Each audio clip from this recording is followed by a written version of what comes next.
Good girl. Yes. There you go. Slide your butt over. And your back up. Good. Yes. What a good donkey. She's got a little seat belt. And a buckle in. Whatever you want. Whatever you want. Whatever pace you want. Good girl. Donkey doo. Not necessarily whatever direction you want, but yeah, coming this way. Good girl. She can pull this fully loaded 400-pound wagon for 5 miles at a time already, and she's not even like fully conditioned and like in shape to do this.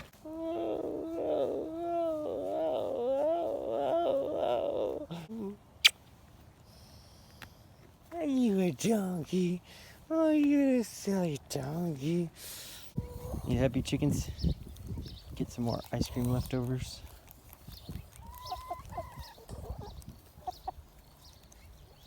There's the one with the lumpy breast. She's still doing all right. I think her lump has gotten a little bigger though. You got a tuma. All right, I had to dump out the turnip kraut. It seems that kraut went out in 90-degree weather. Lasts only about a month before it starts going over the hill. I made too much. 2 liters was too much. Gosh, I got so much vegetables from Sergey. Got me all these vegetables. Got my friend's halibut here. He just caught on the coast, brought back. And Sergey's greens here from his garden. Yeah. And all cooked in my sheep's ghee. Some fatty fish. Come on, doggy doo! Come on! I had to unhook the donkey in order to get us through the walk-in gate. The main gate for cars is locked all the time, but they allow for people to come in here and walk around, I guess walk their dogs and stuff. And we have permission to graze this back corner. This is they're like the field that they never use. It's not like really a field, it's just like a practice area. So they don't spray it with any herbicides or anything. You can see the dandelions are everywhere. Whereas their fields, their actual fields, no animals are allowed, and it's also sprayed with herbicides. So it's really cool that the Talent School District gave me permission to graze my sheep out here a couple years ago. It's awesome. We haven't been out here for months. I was hoping there'd be some kids practicing or something. We got lots of ice cream today. There's lots of blackberries right now, so I wanted to come out here and harvest some blackberries. And I was hoping there'd be some sweet peas, and it looks like we got some pink sweet pea flowers showing over here. So this is right here. Oops. Sweet pea flower. They're edible. The whole plant is edible. It's got like a subtle pea flavor. All parts of it. My favorite parts is before they get into blossom. These new growth tips.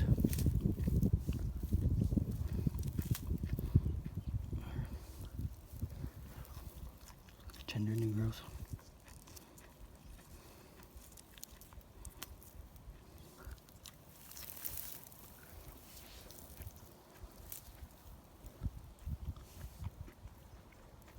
You can eat buds too before they become flowers.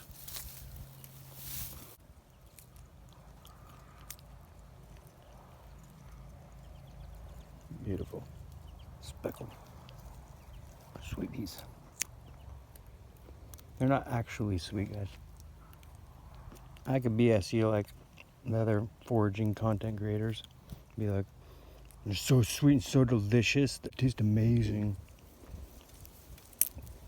Here's so many creators talking up wild edibles to where now people think that if shit hits the fan, they'll be all right because they see everyone else supposedly like practically living off of wild edibles.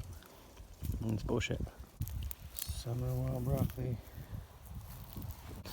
I could not be more happy to have had the subscriber send me their dried hot peppers. They've lasted me so long. It's been like 6 months. These peppers have been such a blessing. From your garden, thank you. Perfect, lightweight, preserved, potent. I shouldn't be putting the whole thing in here, but I love it. I love the heat. Silly boy! Alright, potatoes should be done in a second.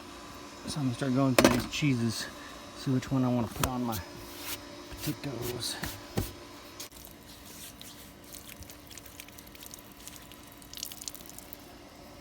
Get my soap down here. Dr. Bronner's. I use Dr. Bronner's on my hands and my dishes.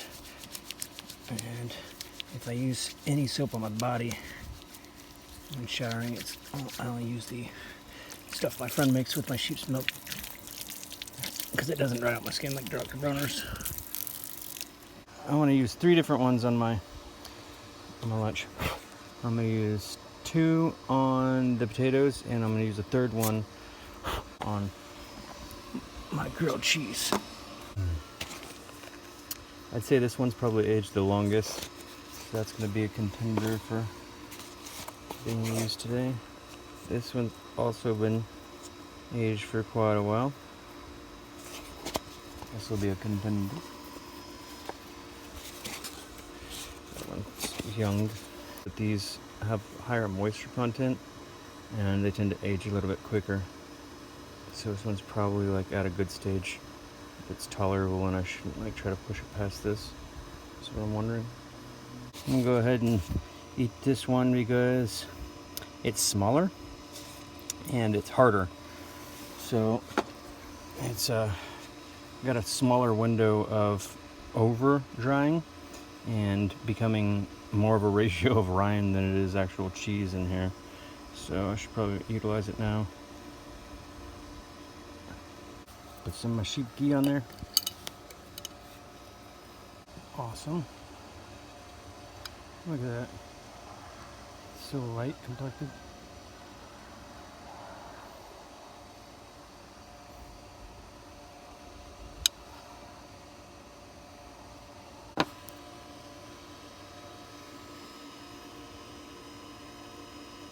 Pretty dense little cheese.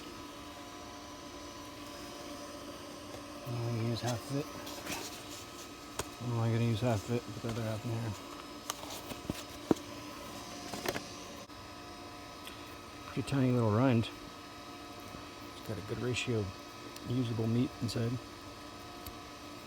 So when you don't use refrigeration and you're aging them outside, you're going to have a thicker rind.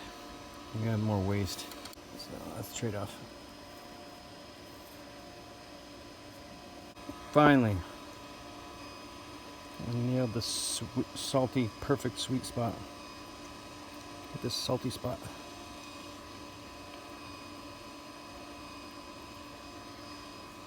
This is good cheese. Dang, that's good. Smoked. I'm gonna use a stinky cheese. What? Relax. Chill out. Shush. Yeah. What the heck was that about, you silly girls? Alright, let's try this. What was that about, you silly sheep?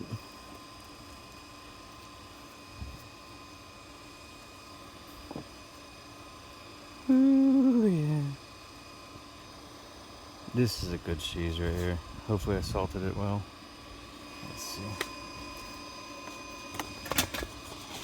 Get back.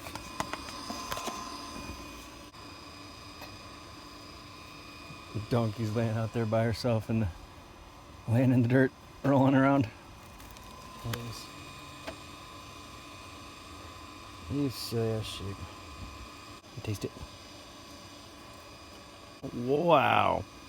There's a perfect balance of bee linens, stinky cheese flavor, with whatever I smoked it with. It's like a perfect balance. Oh wow, it didn't melt the cheese, it like crisped it. Oh, that cheese melted. For my grilled cheese at least.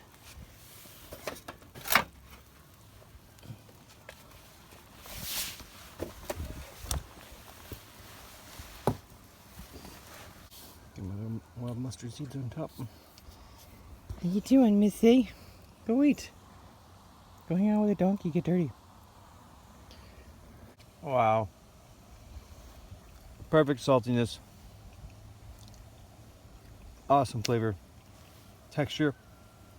Texture of the cheese being like burned like this and like chewier is amazing. I love this texture. And then the mustard seeds are crunchy. I love it.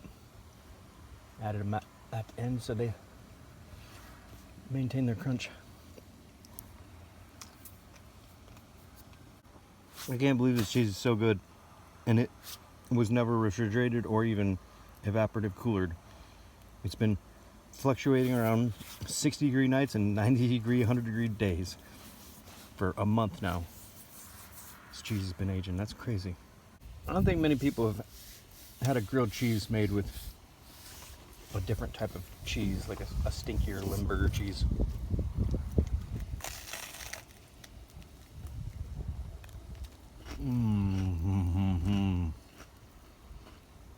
Oh, that's a good batch. That looks beautiful. Oh, look at that. Beautiful sheep's milk ice cream, so creamy.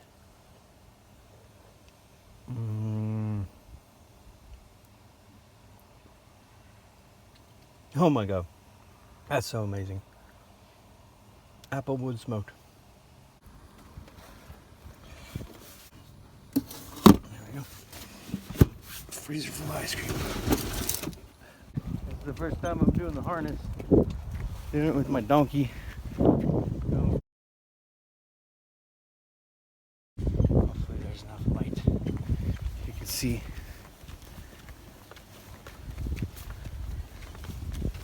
Fully loaded.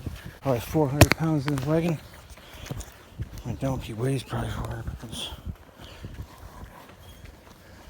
Alright, here we go. Getting steep. Ready? Let's go.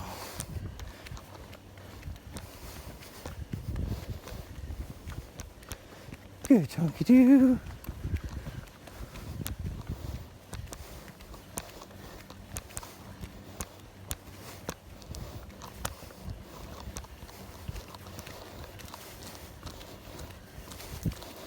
Leaning into it a little bit more. Almost there. I can get my donkey a yoke collar so she can pull 20% harder. All right, there we go. Basically at the top. So the first thing I'm noticing is that this sled harness is tending to bounce.